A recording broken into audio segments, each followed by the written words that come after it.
The in Brooklyn, the Nets find themselves as the number 8 seed in the Eastern Conference playoffs. Kyrie Irving, averaging 30 points a game. Can Kyrie average over 30 for the season?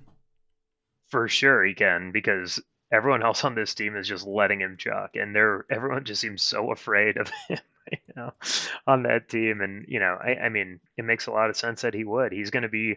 This is his last chance to put up this many shots probably in his entire career, so he better enjoy it. And yeah, I mean, this team clearly has regressed, right? Like from what they were last year, even though Yeah, they're winning a couple games here and there. The difference between Russell to Kyrie seems to be a downgrade.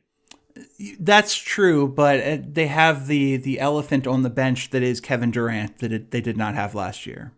Good point. Very good point. Yeah, I mean, he's not coming back this year, right? No, I don't think so. So I said Nets 8, the 8 seed in the playoffs right now. Some of the teams on the outs are like the Pistons and the Hornets, teams like that. Orlando. Does Brooklyn Atlanta. Atlanta? Does Brooklyn hold on to that 8 seed?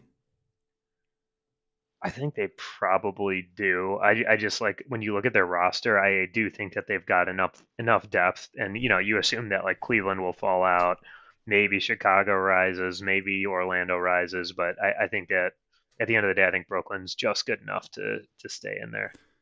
I think Detroit with Blake jumps them. I think Orlando probably Who? figures things out. I think Orlando and Detroit end up the last two teams in the playoffs. But So Cleveland for sure we think drops out, yeah, right? this is a small sample size anomaly. They're in the playoffs, but they're under 500.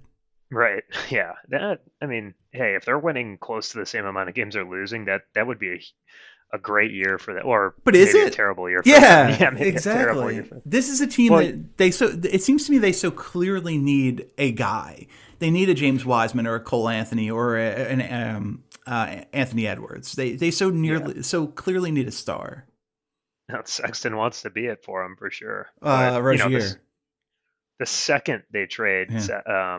Love, I mean, they're gonna go in the tank big Oh, time. I think for some reason I was talking about the Hornets. You were talking about the Oh, Cavs, whoops. and I Yeah. don't know which one of us was right. Probably you, honestly. In any case, that is going to be our Eastern Conference overreaction show for the Underdog this week. I thought it was fairly measured for the record.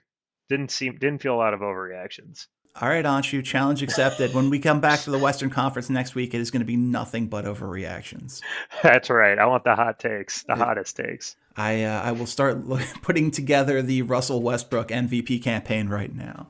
Oh my gosh. For Anshu Khanna, I'm Chris Horwedel. Thanks for listening. We'll see you back here later this week.